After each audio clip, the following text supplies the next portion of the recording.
Hello मेरे प्यारे बच्चों, आज जो है यहाँ बता रहे प्रश्न में कि in triangle ABC right angle triangle बता रहे एबीसी क्या है, एक राइट एंगल ट्रायंगल है जिसमें बी जो है इक्वल है 90 का एंड ए बी जो है गिवन है 24 सेंटीमीटर और इसी तरह से जो BC जो है 7 सेंटीमीटर। तो चलो हम लोग है यहाँ डिटरमाइन करने के लिए बोल रहा है, ज्ञात करने के लिए बोल रहा है साइन ए कोस ए क्या होगा और साइन सी कोस सी क्या होगा। तो चलो हम लोग आते हैं, हमको क्या क्या गिवन है, ए बी जो है कितना है 24 सेंटीमीटर, BC है 7 सेंटीमीटर और अगर बी किसके इक्वल है 90 डिग्री के। तो हम लोग अप्लाई करेंगे पाइथागोरस थ्योरम। आप लोग जानते हैं पाइथागोरस थ्योरम क्या है कि h का स्क्वायर जो होता है इक्वल टू होता है p square plus b square. h जो होता है हाइपोटेनस होता है, p जो होता है परपेंडिकुलर होता है, b जो होता है बेस होता है। तो देखो यहाँ पे आप बताओ h जो है क्या है AC है, क्या है यहाँ पे AC, तो AC का क्या करेंगे स्क्वायर। इसी तरह से P जो है क्या है AB है, तो क्या होगा AB का स्क्वायर और सब प्लस और BC तो ये BC का स्क्वायर। अब बताइए AB कितना दिया है, AB का वैल्यू क्या है 24 सेंटीमीटर, तो 24 सेंटीमीटर स्क्वायर प्लस BC कितना है BC 7 सेंटीमीटर, तो 7 सेंटीमीटर का स्क्वायर। आप लोग जानते हैं कि 24 का जो स्क्वायर होता है 576 सेंटीमीटर स्क्वायर और इसका जो होता है 49 सेंटीमीटर स्क्वायर। जब आप इसको सम करोगे तो 625 सेंटीमीटर स्क्वायर होगा। अब बताइए AC जो है ये AC पे क्या है स्क्वायर, अगर स्क्वायर दूसरे तरफ जाता है तो क्या हो जाता है रूट हो जाता है। तो बताइए रूट का जो है आप जानते हैं 625 का जो स्क्वायर रूट होता है 25 होता है और 1 सेंटीमीटर निकलेगा। तो AC कितना आ गया अपना 24 सेंटीमीटर, सॉरी 25 सेंटीमीटर। तो हमको क्या क्या फाइंड आउट करने के लिए बोल रहा है, पहला में जो है देखिए पहला में क्या बोला है साइन ए। तो साइन ए मतलब एंगल किसको, ये ए जो एंगल है ये किसको रिप्रेजेंट, एंगल ए को रिप्रेजेंट कर, मतलब इस एंगल को जो है रिप्रेजेंट कर रहे हैं। कौन सा, ये जो एंगल है इसको रिप्रेजेंट कर रहे हैं। अब बताओ आपको बताया थे कि जिस पे एंगल पड़ता है वो क्या होता है बेस होता है।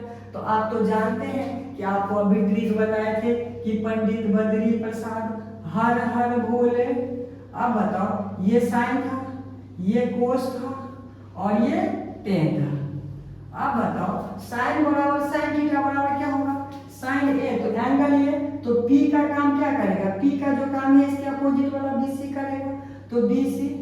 और हाइपोटेनस जो है हाइपोटेनस हमेशा क्या होता है इक्वली होगा, हमेशा जो है वही रहेगा जो एक राइट एंगल ट्रायंगल होता है। हाइपोटेनस जो है कभी चेंज नहीं करता। तो बताया तो हाइपोटेनस कौन सा A से लेके C तक, तो AC।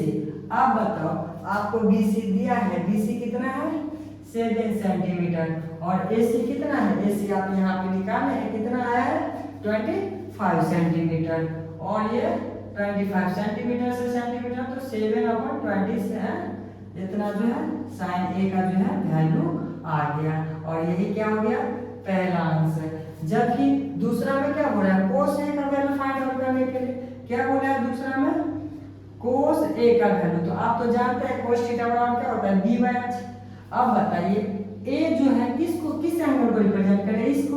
अब बताओ जिस पे पड़ता है एंगल वो क्या करता है बेस का काम करता है, तो बेस का काम करता है तो कोस थीटा बराबर क्या होता है b/h। तो बेस का काम किसने किया AB, तो AB और h जो होता है हाइपोटेनस होता है। देखिए h जो है क्या है हाइपोटेनस, तो AC क्या है यहाँ पे हाइपोटेनस। AB का वैल्यू जो है दिया हुआ है कितना है 24 सेंटीमीटर और AC का वैल्यू आप अभी यहाँ निकाले कितना है 25 सेंटीमीटर और यह क्या हो गया आंसर हो गया। इसी तरह से दूसरा जो प्रश्न है क्या बोला है कि साइन सी। तो आप तो जानते हैं C है यहाँ पे, तो किसको देखना है C वाले एंगल को। अब इसको हम लोग नहीं देखेंगे, किसको आप देखेंगे C वाले एंगल को। तो C वाले एंगल को देखेंगे तो किस पे पड़ रहा है C, मतलब ये जो है BC पे पड़ रहा है तो साइन C, तो साइन थीटा बराबर आता है p/h। आप जानते हैं कि जिस पे पड़े उसके अपोजिट वाले जो होता है P का काम करता है, P बोले तो परपेंडिकुलर, तो परपेंडिकुलर कौन यहाँ काम कर रहा है AB। आपको पता है कि हाइपोटेनस जो होता है हमेशा बराबर होता है। तो बताइए H का काम कौन कर रहा है, H जो है क्या है AC, तो AC तो ए बी का वैल्यू बताइए। ए बी जो है, ए बी दिया हुआ है कितना है 24 सेंटीमीटर और ए सी कितना आया है 25 सेंटीमीटर। ए का आंसर ये हो गया। इसी तरह से क्या बोल रहा है, इसी तरह से cos सी, तो cos सी तो cos है ना, cos सी तो cos थीटा बराबर क्या होता है cos थीटा बराबर b बाय h। यहाँ थीटा का काम क्या कर रहा है c, तो हम लोग c को देखेंगे। अब एक और बात नोट कीजिए कि जिस पे पड़ता है वो बेस का काम करता है, तो cos थीटा में क्या होता है b बाय h, तो बेस का काम b बेस को रिप्रेजेंट करते हैं, तो क्या हो गया bc और h मतलब हाइपोटेनस, तो हाइपोटेनस क्या है ac। बताइए BC का वैल्यू कितना है, BC का वैल्यू 7 सेंटीमीटर, जबकि AC का जो वैल्यू है कितना 25 सेंटीमीटर, और ये हो गया आंसर और 8.1 कंप्लीट।